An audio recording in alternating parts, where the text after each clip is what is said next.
Yo, I've never actually seen the Castlevania 2 Simon's Quest video by Angry Video Game Nerd. I can't jack his style now. I'm gonna have to actually talk about it. That's gonna suck. When Castlevania was released in the US in 1987, it sold over 700,000 copies and became an instant, iconic classic.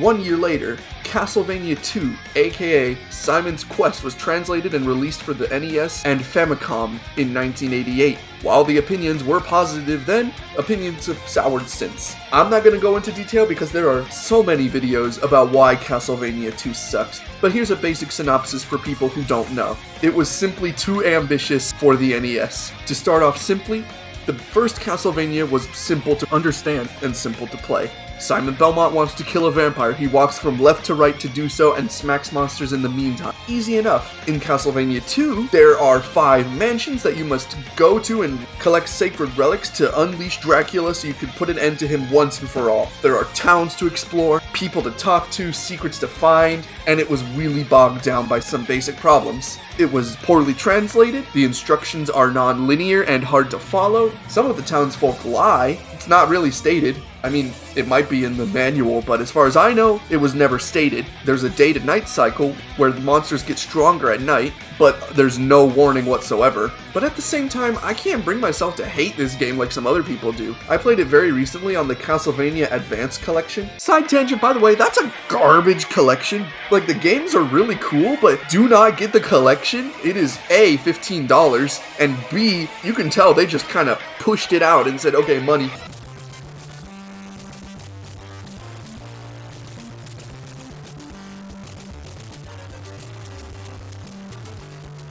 I played Castlevania 1 on the Castlevania Advance collection on Steam. That was great, I loved it. It was difficult, but it was the right kind of difficult, where it was my fault that stuff happened. And then I played Castlevania 2, and man, I got some thoughts. But then I did what every gamer says don't do. I read a walkthrough while I played. That's no good. And guess what? I had some fun. I know for a fact if I didn't have that walkthrough, I would have been throwing my controller against the wall in rage. Seriously, this is spoilers for later in the game, but how is anyone supposed to guess that if you buy the blue crystal and kneel in front of the river for 5 seconds it will drain? But man, I had a little bit of fun. But I was playing through the game, going through the end, and I realized this is almost cool. Usually Castlevania is just straight up cool, but I feel like it was simply limited by the time it came out. And I thought, if there was a remake, how could they improve the quality of life of the game and improve some of the problems that they might have had in the beginning? So, here's a vid by me, someone who doesn't understand game design whatsoever, pitching Castlevania 2 remake ideas. Quality of life changes, maybe some extra content, what it would look like, etc.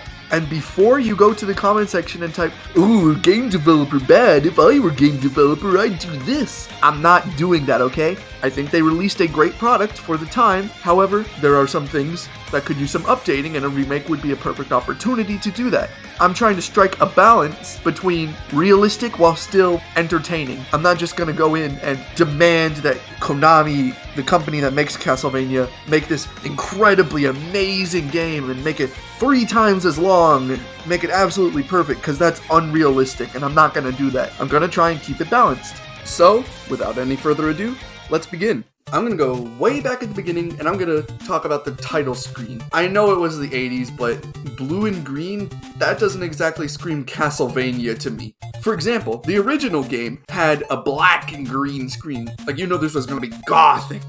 So yeah, that's what I do. I just rip off the original one's title screen. Next, I'm gonna talk about the beginning of the game and the story. If you press start on the title screen, you will just start. Like, it'll just automatically show Simon in a town standing still. If you wait on the title screen and don't press start, you get Star Wars. Yeah, that's right, a whole wall of text. Even in the first Castlevania game, you had him walk up to the gates and then look like he was gonna do something about the castle that was behind the gates. Something simple like that could work. Or, what I was picturing, a simple, easy cutscene that could take no effort. Possibly, I don't know. Like I said, I know nothing about game design. Before we begin, I don't have the ability or money to make a storyboard, so Lazy PNG editing, here we go. Big castle in the sky. It's dark, it's gloomy, the moon is out, there are bats flying. Silence, and then you can hear Dracula laughing ominously. It zooms a little bit over a few forests, and then Simon wakes up and goes, ugh! And then he walks outside of his house, and he's in a town. Boom! Story! You know, Dracula's back, you know he's affecting Simon with no words conveyed. Awesome! Here's what I want to talk about overall graphics and design of the game. Obviously, we're not going to keep it just the same NES sprites, right? We gotta improve something. I also want to retain some of that nostalgic, older graphics, so it's not just super hyper realistic Castlevania. Because let's be honest, that doesn't really work that well. I think the best kind of graphics that I can think of on the spot right now would be Super Nintendo graphics, 16-bit Super Castlevania 4 types. Kind of something like that, except brighter, so you can actually tell that it's daylight. Next, I want to talk about the actual town itself. Again, I know it was the 80s, I understand the hardware was limited, but if we're pitching a remake, I want each of the towns to at least have something unique about them. In Castlevania, apart from one town at the end that I am going to mention later, most of the towns are just different accented colors. Some might have a church, some might have a dude that sells stuff, but other than that, they look exactly the same. I want to put effort in to make sure that the towns feel different from one another, especially with backtracking that you could do in the video game. You don't want to get them easily confused. So for this first town, let's make it this religious town, since Simon is a religious guy, right? Let's make it focused on Christianity. Let's have a few crosses up in like someone's house or something. Let's have people wearing crucifixes around town. I think that could work. And then other towns could abandon that and not have churches, which provides the challenge of trying to heal up later. I will mention that later, don't you worry about it. But this is a basic idea for the first town. It even helps with that shady guy selling holy water. Next, I'm going to talk about the NPCs. The main problem with Castlevania 2 in and of itself is that you can talk to the NPCs and they give you hints. However, some of them are lying, some of them are just not helpful, and it was poorly translated into English, so there are some errors. First off, fix the errors. Easy enough. And B, here's an interesting thing I just thought of. Well, no, not just thought of. I've been thinking about this. Here's a script and everything. Why did I say just thought of? Oh my god. I don't want to go super overtly, this guy is lying! I'm trying to think about how to implement the lying mechanic into the game where a player can understand, but not be force-fed. And I think that the best way to do that is when you approach a villager or an NPC and you talk to them, the screen fades to black a little bit, and then in white artwork, you can see their face. If they're telling the truth, they can make straight eye contact, and if they're lying, they could be something as obvious as sweating and a pulsing vein on their forehead, or it could be something as simple as not looking at you and like, you know, shiftily, how do you say that? Shiftily? And shifting their eyes back and forth. That's how I think they could best implement being able to see who's lying without grabbing your hair and yelling in your face, "They're lying!" But also not being so far out that it's like, are they lying? Who knows? It's enough to where you can get tricked and then go, oh, okay, I should have paid more attention to their face. But it's complex enough to where someone, you know, good could guess. It's a mechanic where both experienced and beginner players could see it, understand it potentially, or blow right past it if they already knew. By the way, I don't want voice acting here. There's only one specific instance that I really want voice acting, and we'll talk about that in a bit. But for the townspeople, nah, I think they're good. Next, we're gonna talk about one of the most important aspects of Castlevania, the music. The music has to be top-notch awesome for it to truly be a Castlevania game. I want to update it in such a way where it's still Castlevania, it's still that vampire hunting gut punch that you want, but I want to update it to where it's not 8-bit anymore, make sense? And I think the best way to do it would be going the PS1 route and going with Castlevania Symphony of the Night style, a gothic orchestra in MIDI with just a hint of guitar to remind you that it's still Castlevania. And it does help that I am biased because Symphony of the Night is my favorite Castlevania game. So I watched the Angry Video Game Nerd video about Castlevania 2, and I can safely say, I don't jack his style. He's relatively calm and collected throughout his videos. I thought I was an Angry Video Game Nerd, but the whole time I was a nostalgia critic. Now, with all of that out of the way, we can actually talk about actually playing the game. Honestly, I say keep it the same. I say keep it relatively similar.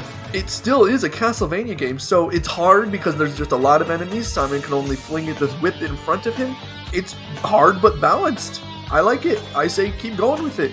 If I had to pick something, later Castlevania games let you jump through blocks for easier platforming. Again, if I had to choose, I'd probably add that for easier platforming, but I really love the gameplay, so I don't think I'm gonna hound on that much.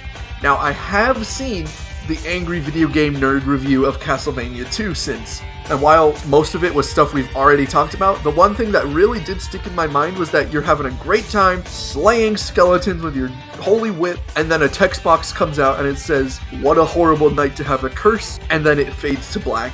This is a little bit of a hot take, but I don't hate the Castlevania 2 day-to-night cycle. To put it simply, when you're playing Castlevania 2, there's a little internal clock. During the day, you get to hear some awesome Castlevania music, and the enemies are a lot weaker.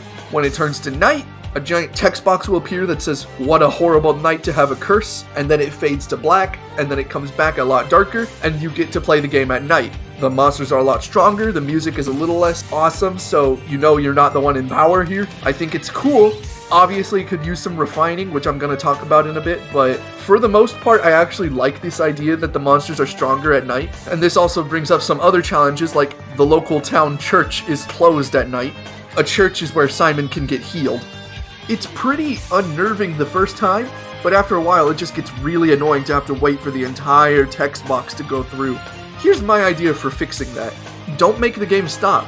We can still have a day-to-night cycle, but what if instead of stopping suddenly to watch the screen fade to black so you can see, oh no, it's night now, you just keep playing. Then the sky darkens around you as you're still playing, and suddenly the sky fades around you. And this is where I want voice acting. This is where I want you to be able to hear in a deep, booming voice, "What a horrible night to have a curse."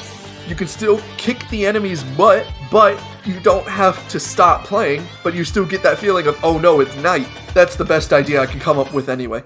Okay, now that we've talked about the title screen, the story, the town, the NPCs that you can talk to, the gameplay, the music, it's time we finally get into our first castle. This is where you go to get items to resurrect Dracula, and by items, I mean parts of his corpse. So you can resurrect him, so you can put an end to Simon's curse. Oh yeah, by the way, he's cursed. I just found out about that because I actually went and read through that prologue. Here's what I want. One of the big things that I did like, the castle is dark, so the monsters are always strong.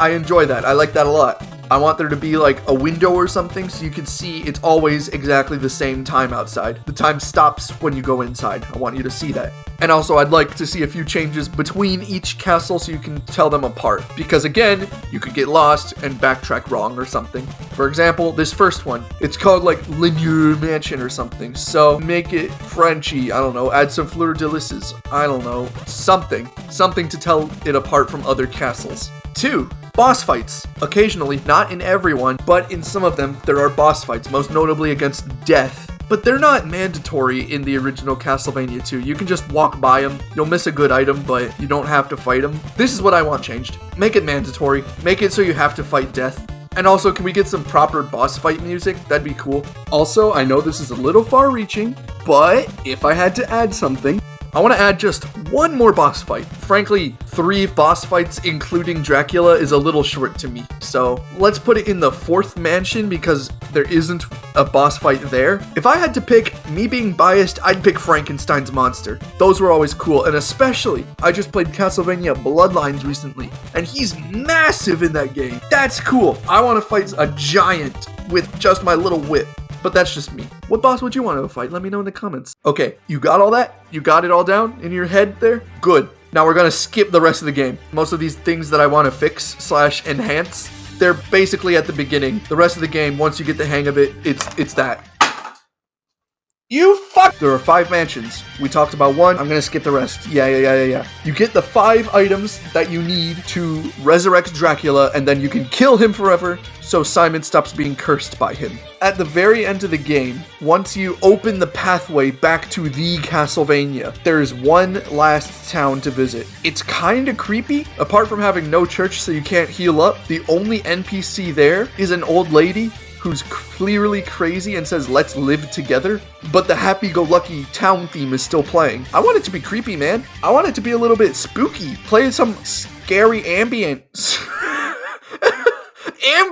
Play some scary ambiance. Feel in the mood that those who live closest to Castlevania suffer the most. Then, once you leave her, you fight your last batch of monsters, and you get into the castle. Here's where some more problems for me begin. The castle is empty. I know that makes sense because like Dracula's not alive anymore, but not a single monster for you to fight is there. I'd change this. Add a skeleton, maybe some Medusa heads. I don't want the final castle to just be go down the stairs, fight boss. And speaking of the boss, once you approach the altar, you offer up Dracula's body parts, and you summon Dracula once again, and he does this.